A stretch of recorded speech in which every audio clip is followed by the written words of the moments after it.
They told him no one would believe him. But today, in front of a judge, Kendrick Stokes wasn't staying silent anymore. There in the courtroom was thick with routine papers, shuffled pens, scratched against legal pads, and the quiet murmur of attorneys exchanging. Last-minute notes filled the space, the kind of day where no one expected anything unusual, just another juvenile case, another procedural step, another boy lost in the system. Then Kendrick Stokes spoke. "The cops beat me." His voice was steady, but the words landed like a slap. The sound of it cut through the courtroom like a sharp knife. A second of absolute silence followed, so quiet that even the buzzing overhead lights seemed muted. Judge Maren Dunham sat motionless, her gavel resting near her fingertips.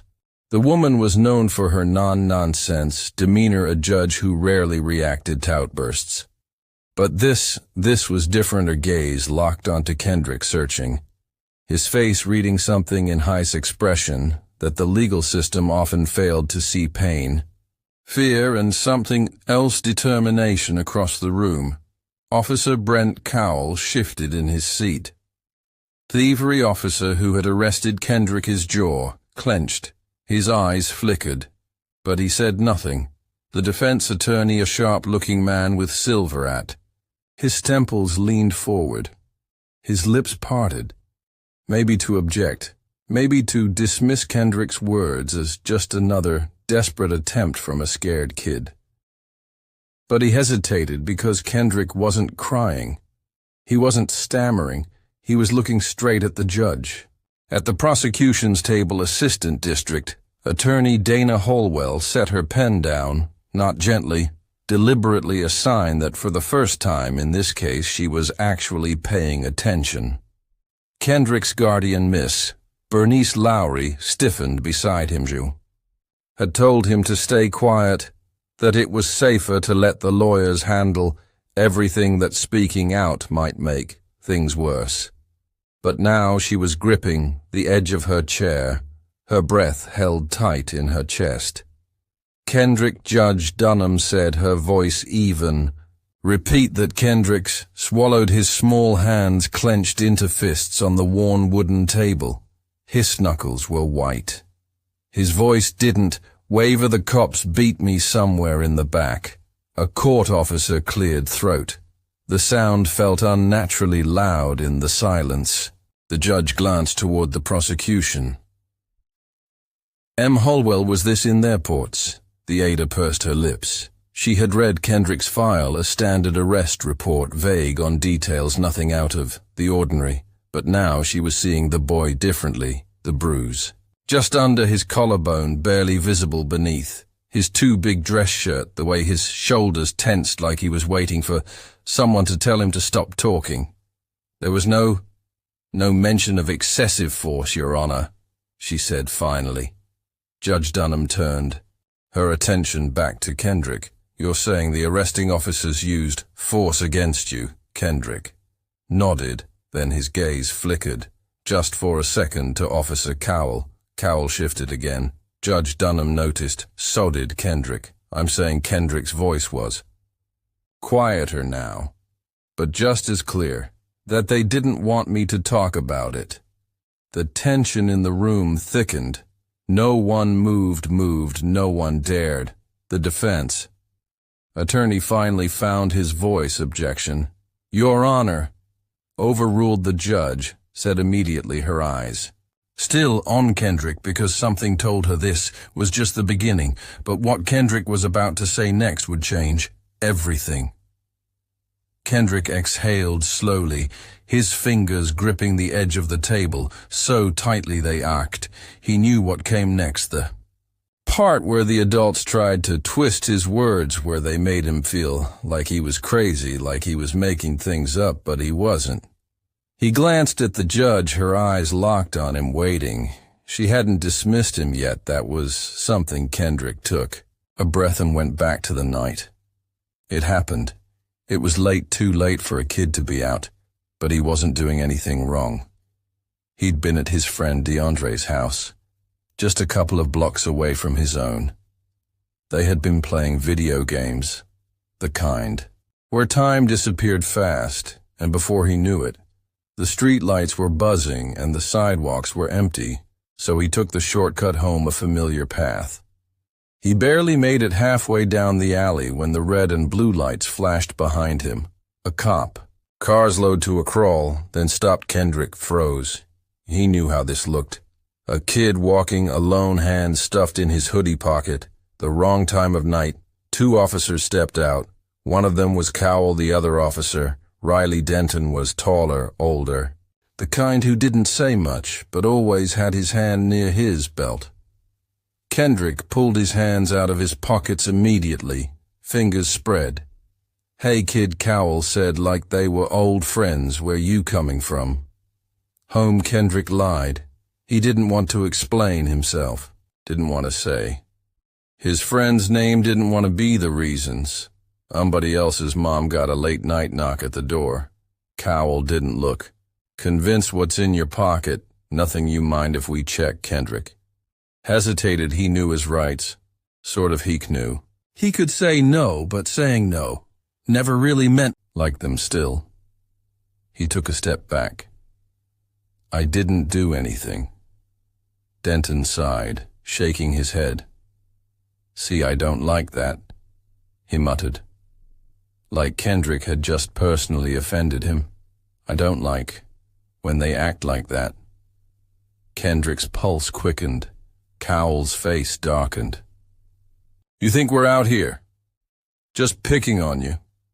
"No," Kendrick answered quickly, but it didn't matter. Before he could react, Cowell grabbed his wrist hard. Panic shot through Kendrick's chest. He twisted instinctively, trying to yank free, but Cowell's grip only tightened. "Now you're resisting, I'm not." Then Denton shoved him against the wall. The cold brick scraped against Kendrick's cheek as a hand pressed hard against the back of his head. He sucked in a breath, his heart pounding. "I didn't do anything." Kendrick gasped. "Stop resisting," what a fist drove into his ribs. Hard pain exploded through his side and Kendrick's knees buckled. The breath left his lungs in a single sharp wheeze. They weren't asking him questions anymore. They were teaching him a lesson. The punches weren't wild or uncontrolled. They were calculated just enough to hurt, not enough to leave marks where it mattered. Then, just like that, it was over. Cowell straightened his breathing. Even Denton adjusted his belt. "You're lucky we're in a good mood tonight," Cowell muttered, and then the handcuffs clicked around Kendrick's wrists. He wasn't even sure what they were charging him with. Didn't matter, because when the cruiser pulled away from the curb, Kendrick knew one thing for sure: nobody would believe him. But now in the courtroom, they had no choice but to listen. Kendrick's voice trailed off, but the courtroom still felt like it was holding its breath. He could hear the faint scratching of the stenographer keys, the distant hum of traffic outside. But inside this room, all eyes were on him. Judge Dunham tapped her fingers against her desk, thinking she had seen a lot in her years on the bench. Kids holied to save themselves. Kids who told half-truths because they were scared. But Kendrick, he wasn't stammering. He wasn't scrambling for words. He was remembering. The prosecution attorney, Dina Holwell, folded her arms, her gaze shifting between Kendrick and Officer Cowell. She'd worked cases like this before, reports that didn't match the bruises patrol cameras, that somehow malfunctioned at the right moment, the way some officers held power like a weapon, but that didn't mean she could just believe a kid's word over an officer. The silence stretched.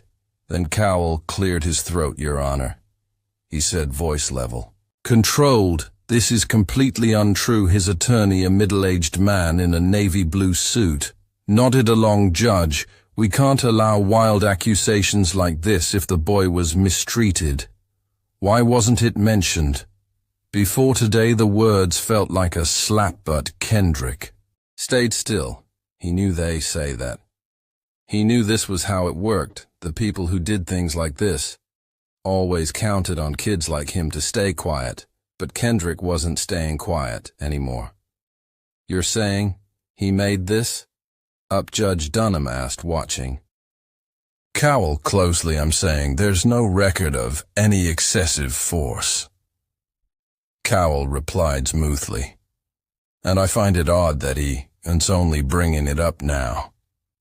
Kendrick's fingers curled into his sleeves. Of course there was no record you want, Terieson. Kendrick spoke. Up his voice was steady even though his chest felt tight, because they told me no one would believe me. Cowell's expression barely shifted. We never said that, but Kendrick didn't even look at him. He looked at the judge before they put me in the car, he said. They told me I could say whatever I wanted, but in the end, my word wouldn't mean anything against theirs. Cowell's attorney gave a small laugh, shaking his head. Your Honor, this is getting ridiculous. We can't just did you file a complaint. Kendrick Holwell interrupted. Kendrick hesitated. I didn't know how he admitted, and even if I did, who was I supposed to tell the cops? The room was silent again. Cowell's jaw tightened, his hands flexed against his thighs, but he forced himself to stay composed. Hollowell exhaled, slowly, her eyes shifting toward Judge Dunham. Your Honor, I request access to toll available body cam footage from the night of Kendrick's arrest. Kendrick's stomach clenched the footage. He didn't know what would be on it. He didn't know if the cameras had been rolling or if they had been accidentally switched off, the way they sometimes were. But what he did know, if that footage was missing, it would say more than any testimony ever could judge. Dunham nodded once, motion, granted Kendrick barely. Breathed, I could feel Cowell's gaze on him, unreadable, calculating. Because no matter what that footage showed or didn't show, this wasn't over. But Kendrick had just forced them to play a game they never expected, to lose the request for body cam footage changed. Everything before that moment, Kendrick felt like just another kid, being talked over in a courtroom filled with people who had already made up their minds, but now they had to listen, Judge. Dunham leaned forward, elbows resting on her bench while we wait on that request. Kendrick, I want you to walk us through exactly what happened. Every detail. Kendrick's mouth felt dry, but he nodded. The night I got arrested, he started, his voice steady. I was heading home. I wasn't running. I wasn't looking over my shoulder. I didn't even see Theme at first. He paused. Cowell was watching him, but Kendrick refused to look at him. They pulled up behind me, asked me where I was going, what was in my pockets. It told them nothing. I told them. I didn't do anything. His hands clenched together in his lap. That's when Cowell grabbed me. I pulled back, not because I was fighting, but because I was scared. Then the other officer, Denton, shoved me against the wall, told me to stop resisting. He heard the defense attorney exhale sharply, probably getting ready to object. But Judge Dunham lifted a hand, stopping him before he could speak. Kendrick kept going. I told them I wasn't resisting. I said it over and over, didn't matter. I felt something hit my ribs, a punch, not a push, not an accident, a punch hard enough to knock the air out of me. He shifted slightly in his chair, his side still sore from that night. I couldn't breathe. They said I was lucky. They were in a good mood. Then they cuffed me, put me in the car, and Dent, and told me something. Kendrick finally looked at Cowell. He said, I could talk all I wanted, but in the end, people like you always win. Silence, no scribbling from the stenographer, no murmurs from the crowd, just the weight of Kendrick's words hanging in the air. Judge Dunham studied. Cowell, Officer Cowell, did you have your body cam on during this arrest? Cowell exhaled through his nose expression. Blank. Standard procedure is to activate body cams during public interactions. She narrowed her eyes.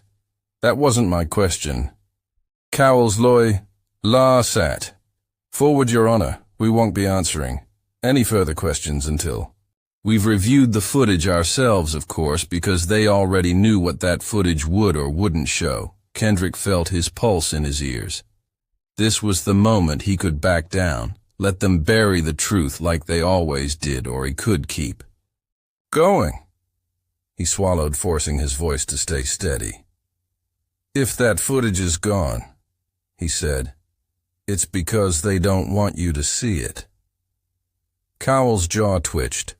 Holwell looked at Kendrick, then at the officer, her lips pressing together like she was piecing something together. In a head, Judge Dunham tapped a finger against her desk. We'll review the footage. Her gaze flicked to Kendrick. In the meantime, son, is there anything else you want to say? Kendrick thought about that night, the bricks against his face, the weight of a boot pressing into his back, the way Denton had laughed when he gasped for air, and how when they finally put him in the car, Cowell had been the one to turn off the camera. He looked the judge dead in the eye. No, he said, I think I've said enough, but deep down, Kendrick knew.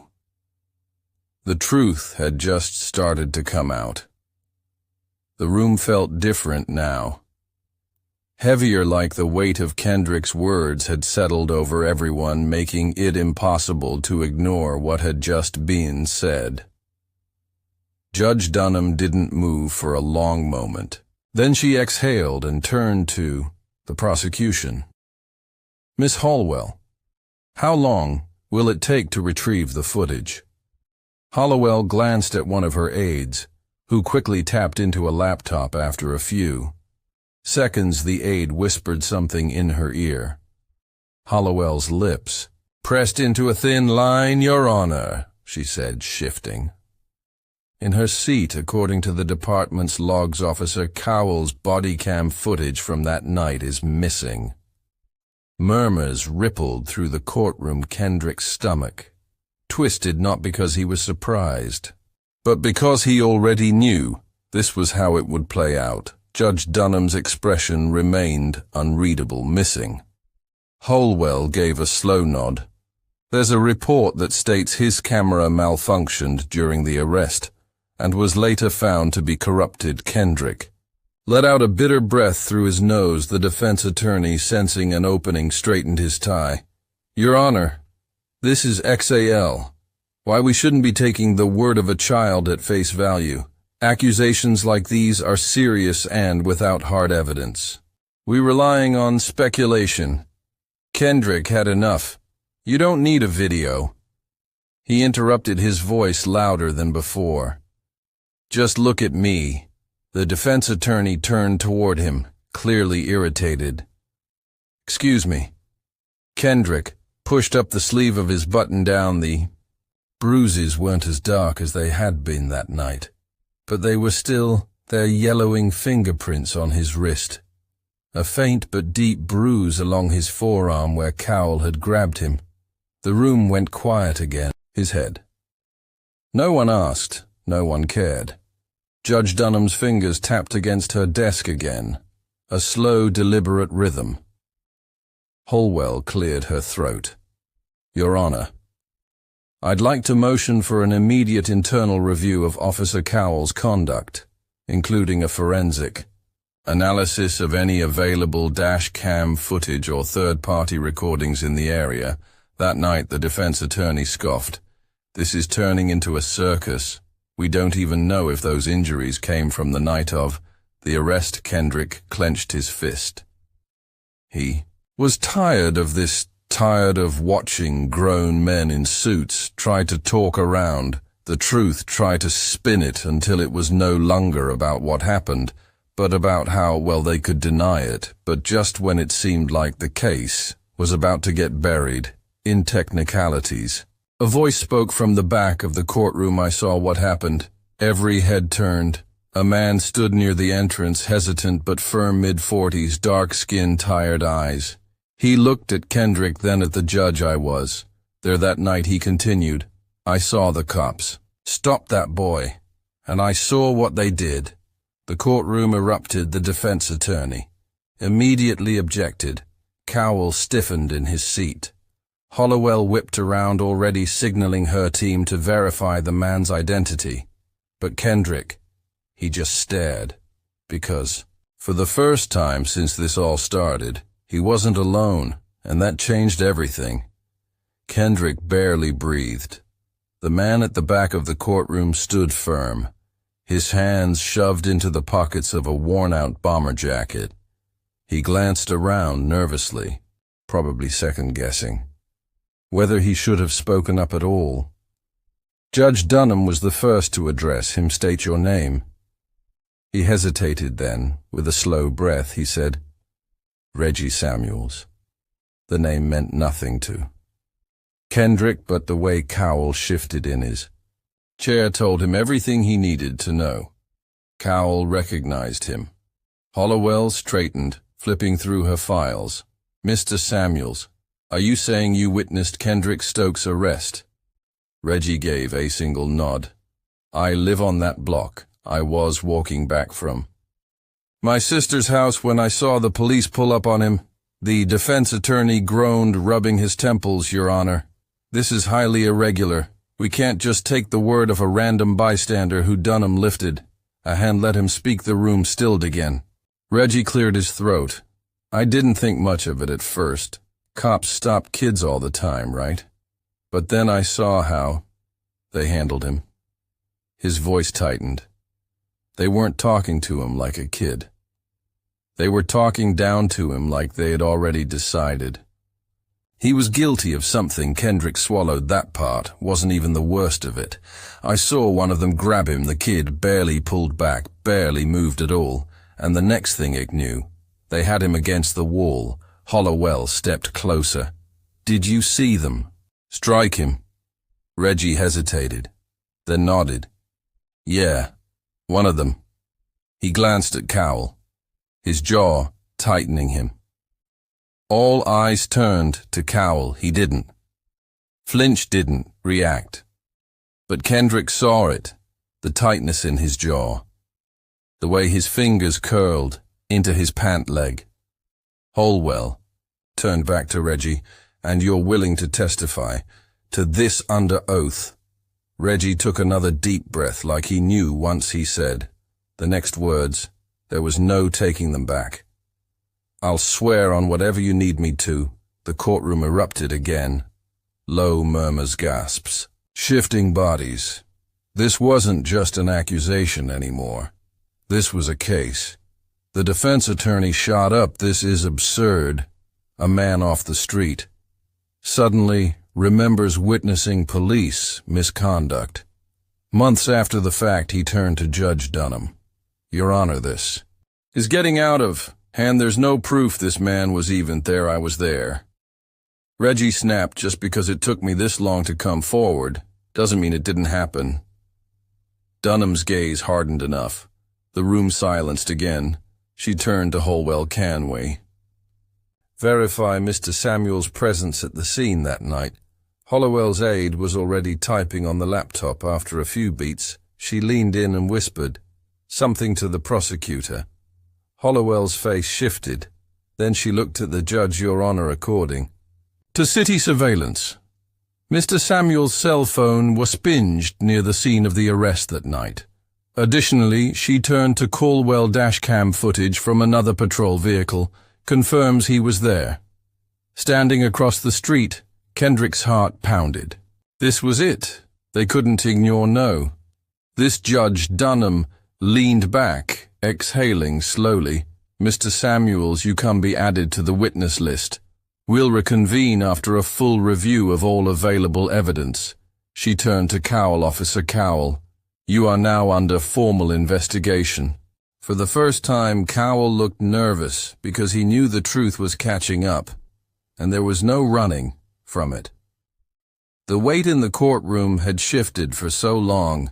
Kendrick had felt like a kid trapped in a system that had already made up its mind about him, a system that saw his neighborhood he lived in before it ever saw him. But now, for the first time, it wasn't just his word against theirs. Judge Dunham tapped a pen against her desk, her expression unreadable. We'll take a recess while the prosecution and defense review the new witness testimony and additional footage. She turned to Kendrick. Mr. Stokes, you may step down. He hesitated, still gripping the wooden table, his knuckles tight. The judge had said his name like it meant something, like he wasn't just another case number. He nodded once and slid back into his chair next to Miss Lowry. His guardian across the room, Officer Cowell, sat stiff, his hands clasped together. His lawyer leaned in close, whispering something, probably damage control. Kendrick wasn't stupid. Even if the court ruled in his favor, Cowell and Denton wouldn't be thrown in a cell the way he had been. There were layers to this, protections built into the system for people like them, but that didn't mean they could walk away untouched, and that's what Kendrick was holding on to. The judge signaled for recess and the courtroom buzzed as people stood stretching, whispering, waiting. Miss Lowry placed a hand on Kendrick's shoulder. You okay? Wasn't sure how to answer that. So much of his life had been shaped by moments like this, things happening to him, decisions being made about him, and him just existing in the middle of it all. But today, he had made them listen. The prosecution and defense gathered near the judge's bench, whispering in low voices. The court Bath kept an eye on Cowell, his posture unusually stiff. Then Judge Dunham returned. The courtroom fell back into silence as she took her seat. Court is now back in session. Hollowell stood, her voice calm but firm. Your Honor, after reviewing the new testimony and evidence, the prosecution is officially recommending that the charges against Mr. Stokes be dropped. A murmur spread across the room. The defense attorney's mouth tightened, but he didn't object. Probably knew there was nothing left to say. Judge Dunham turned to Kendrick. Mr. Stokes, as of now, you are no longer facing charges. Your case is dismissed. Kendrick felt his chest tighten. It was over. But the judge wasn't done. She shifted her attention to Cowell. Furthermore, due to discrepancies in the arrest report and the now missing body cam footage, I am ordering an independent inquiry into Officers Cowell and Denton's conduct that night. Cowell's jaw tensed. This was more than just bad PR. An internal review meant investigations, hearings, a possible suspension. Denton wasn't even here to defend himself, and Kendrick knew why. Officer Cowell, do you have anything to say? Cowell hesitated. His lawyer whispered something, but the officer didn't answer because there was nothing left to say. Judge Dunham nodded once, then, court is adjourned. The gavel hit the desk. Kendrick sat still as people began, standing as the murmurs grew louder. He should have felt relief. Maybe he did, but mostly he just felt tired. Miss Lowry squeezed his shoulder. Let and go home. He stood, glancing once more at Cowell. The officer didn't look at him. He wasn't free. Yet not really. Kendrick knew this wasn't the end, because for every case like his there were 100 more that never made it this far. But today he won, and that meant something. Some people go their whole lives without ever being believed, without ever getting the chance to prove the truth. Kendrick got his chance. But how many others don't? The justice system wasn't built for kids like him. But that doesn't mean they should be silent. If you believe stories like Kendrick's need to be heard, share this video, let people know, because sometimes the only thing stronger than power is the truth.